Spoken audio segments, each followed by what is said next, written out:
Hi there, you're listening to the Paralegals on Fire podcast show where you'll be getting tips and actionable strategies that you can use right now to fast track your paralegal career. I'm your host, Ann Pearson, former paralegal and paralegal manager who left big law in the concrete jungle to start my own company, the Paralegal Boot Camp, where we give online courses that help paralegals make more money, increase their job security, and cut out the learning curve. All right, let's jump right into today's episode. In this week's episode, I want you to welcome our guest host, Kristy Medo. Kristy is enrolled in the ABA-approved paralegal program at Madison Area Technical College in Madison, Wisconsin, which has led her to her full-time work as a remote paralegal for Wilson, Elser, Moskowitz, Edelman, and Dicker. As a guest host, Kristy is going to bring you the perspective of the paralegal student and focus on topics for people who are either currently enrolled in a paralegal program or a recent graduate and maybe new to the paralegal profession. Sometimes that will be a solo episode, and other times she'll be bringing on someone to interview. I hope you enjoy this episode, so let's get to it. Here's Kristy Medo. Hello, everyone. I am incredibly excited to be here as a contributing host to the Paralegals on Fire podcast show, because this podcast has greatly been influential on my journey as a paralegal student. With Ann's guidance and input, we are moving along in the direction of offering more information that is totally geared toward paralegal students. So I'm going to share a little bit about myself, but I think the interesting thing is rather than to give you a traditional bullet pointed, this is what I do, this is my educational background, and so forth, it's very much integrated into my time having been a paralegal student and landing a full-time job while being a student. So I'm going to give you some actionable strategies that you can implement right away, day one as a student, or wherever you might be along that educational path right now. Before I get into that, I just want to circle back as to why the podcast was something that I felt I leaned on as a supplemental educational tool, even before I knew a majority of the keywords and topics that Ann was even talking about. I can tell you this much, is I signed up for a paralegal program and I wasn't able to start it right away. So to prepare for it, I went out online and I'm looking for resources and podcasts because I have to do a lot of driving because I live way out in the middle of nowhere in Wisconsin, an hour and 10 minutes away from the closest law firm. And yet there I was, super motivated to become a paralegal. In order to find those precious resources and to make use of my time, what I call windshield time, I started binge listening to Ann's podcast because it was one of those that I found in every single episode. There was actually a takeaway that I could apply or ponder in some way, shape, or form as to building my career, even though I hadn't even started my paralegal program yet. The podcast gave me insight as to a lot of the terminology, situations, types of challenges, and things to be resourceful and work through. It turns out I reached out to Ann as a student and I said, did you know I was out there listening to you, Ann? As a student, I really, really, really depended on all the things you had to share with me and with us. It felt very personal, so it's very easy to say, thank you, Ann. You really helped me directly, and I know you're helping many. So I am super excited to be here and a part of that because I want to speak to the student experience as much as I can. So we welcome you to subscribe to the channel and review us. Tell us what's been helpful to you and share any tidbits you can in there. So back to the actionable strategies and how that actually ties into my professional position now, as well as my educational background. First of all, I spent 17 years in the wellness industry. So how does a person go from the wellness industry of coaching people along to obtain their best possible wellness in their personal life as a personal trainer, massage therapist, spa owner with employees, independent contractors, multiple properties and buildings that all of these entities operate out of, buying equipment, trying to optimize marketing, doing all the digital marketing myself, design work, all this stuff, self-taught for the most part, other than obviously the education and the licensure that's required to go with those professional titles. Well, I can tell you that I needed legal services many times throughout the course of my professional career in those 17 years. And what I often found was the attorneys that I would be working with were extremely excited about how well put together I always was with my materials, making their job pretty straightforward and simple because I was organized in my detail. So that felt very natural to me. And it turns out after, a significant amount of time in one's career that there's a desire to change. And I really love problem solving. And ironically, I found myself really liking the problem solving of owning a business. But business ownership is very intense. It's very stressful. There's a lot of people you're providing jobs and work for, and many other things that can kind of wear you thin as you go. So to circle back, here I am in my 40s, going back to college to obtain a paralegal certificate so that I could get a job as a paralegal. I knew exactly what I wanted to do, and I knew I was going to move in that direction. So I signed up for an ABA-approved program that was completely online, yet you had to show up for classes, you had to have your camera on, you had to be professional, you literally had to be there 5:30 p.m. until 8 or 9 at night. But I loved it because I didn't have to drive to a campus that would have been otherwise an hour and 10 minutes away from me. So it really expanded my opportunity to be a student and to make this career shift. One of the things that the program had us do was there was an element built in that was called career building.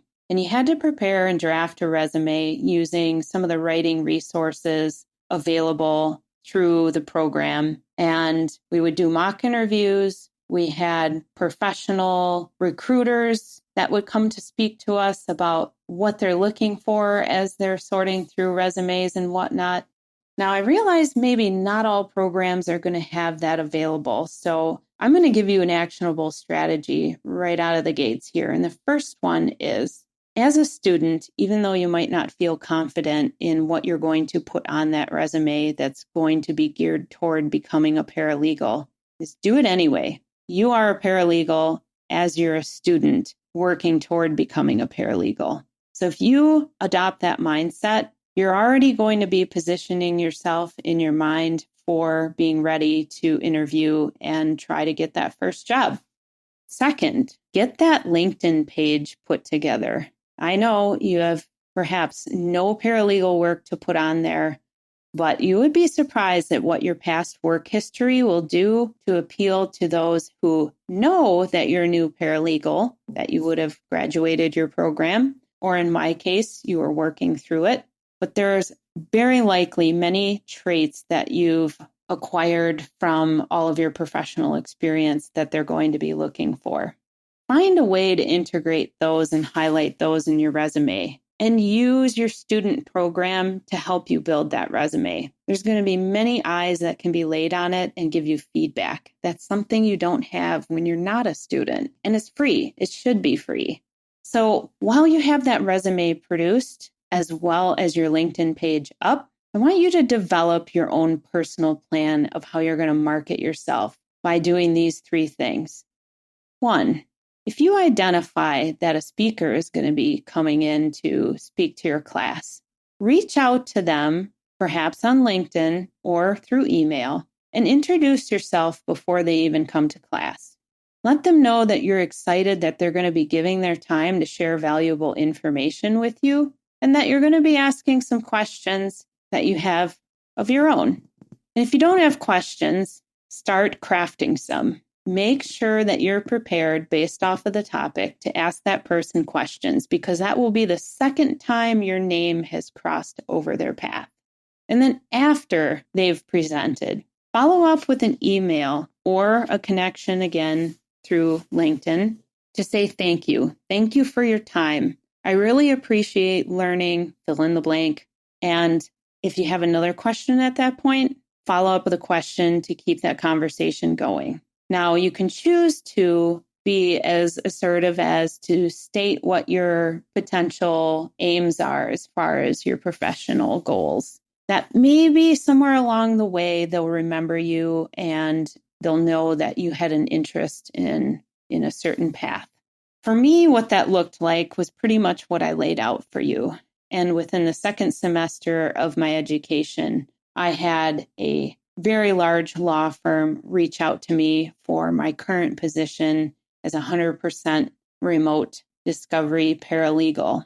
I'm really grateful for this position. It's exceptional. But what she remembered was how proactive I was in reaching out, as well as how honest I was about saying, I have certain levels of experience in my previous professional background. I am a new paralegal, but I can tell you that where I might be weak, I am definitely able to receive feedback, and I will personally find ways to improve on or gain the resources to learn more so that I can be on top of things as I should be. You can find your own crafty way of presenting that, maybe even think through it a little bit on your own so that you're prepared for that. Because I think the thing that really stood out with me with my current employer was my ability to be resourceful, to be honest about where I am and how I would develop a strategy to solve some maybe weak points in my production as a paralegal. So if you take that and you kind of let that sort of be with you while you're a student, you can utilize some of these tools that you have available to you while you're a student in building your resume, crafting your LinkedIn page, maybe even going to the step of developing a web portfolio of work product samples. And I know you might be thinking, work product? I'm a student. How could I possibly put anything on a web portfolio? I think the thing to remember there is while you're early on in your program, if you have the bones put together, the outlines of all these things, as you craft your work product, then you'll have things to upload all the way throughout your entire program. Rather than getting through and getting to the end and going, wow, I have none of these things in place. And now I need to think, okay, what am I going to put out here?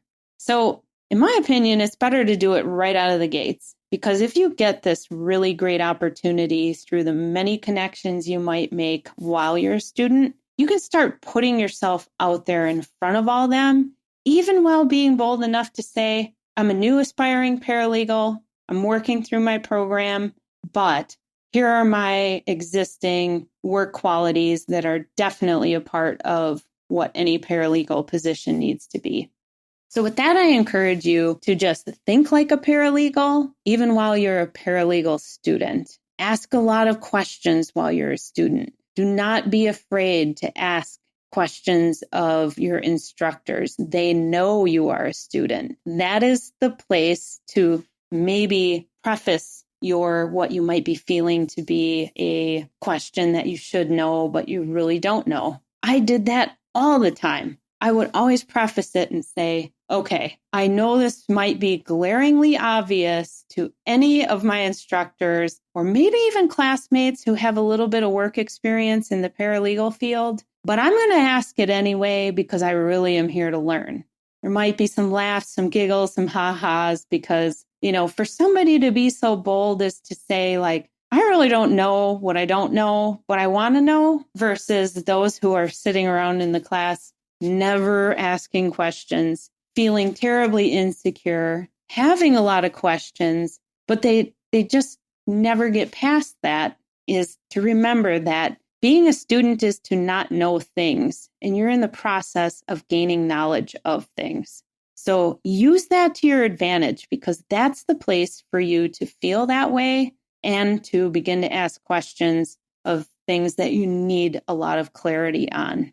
So when you graduate or when you enter that first job, you don't have those resources available, all those people to ask those questions. You're kind of out there on your own going, okay, here I am in my first job. Yes, I have a paralegal certificate, and I don't really know what I'm going to be doing here. And I don't want to let my employer know that I really don't know.